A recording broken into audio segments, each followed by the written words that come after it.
पर जखम दके ससुरा तू जाइ छी, दिल पर जखम दके ससुरा तू जाइ छी।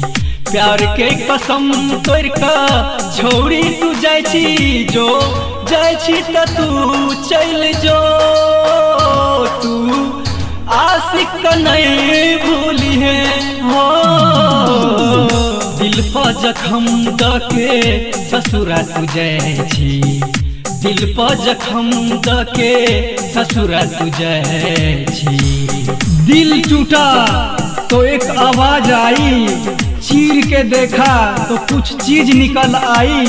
सोचा था क्या होगा इस खाली दिल में, लहू से धोकर देखा तो तेरी तस्वीर निकल आई।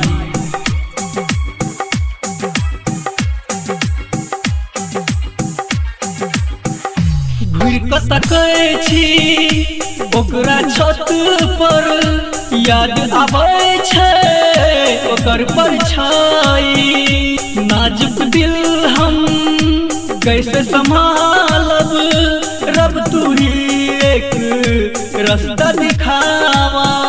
जिंदा रहबै कोना ओकरा बिन, तोहर याद आबैया सब दिन। सच कहै छियै दिल पर जखम दके ससुरा तू जाइ छी, दिल पर जखम दके ससुरा तू जाइ छी। कितना दर्द है दिल में दिखाया नहीं जाता, गंभीर है किस्सा सुनाया नहीं जाता। एक बार जी भर के देख लो इस चेहरे को, क्योंकि बार बार कफन उठाया नहीं जाता।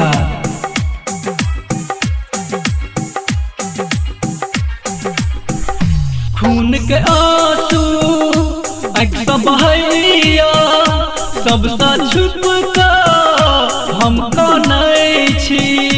तोरा गम में दारू पियै छी, जीते जीते घुट क मरै छी।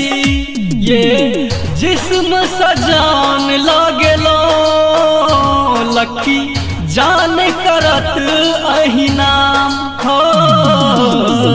दिल पर जखम दके ससुरा तू जाइ छी, दिल पर जखम दके ससुरा तू जाइ छी। प्यार के कसम तोड़ कर छोड़ी तू जाइ छी, जो जाइ छी त तू चल जो। तू आशिक नहीं भूली है हो, दिल पर जखम दके ससुरा तू जाइ छी, दिल पर जखम दके ससुरा तू जाइ छी।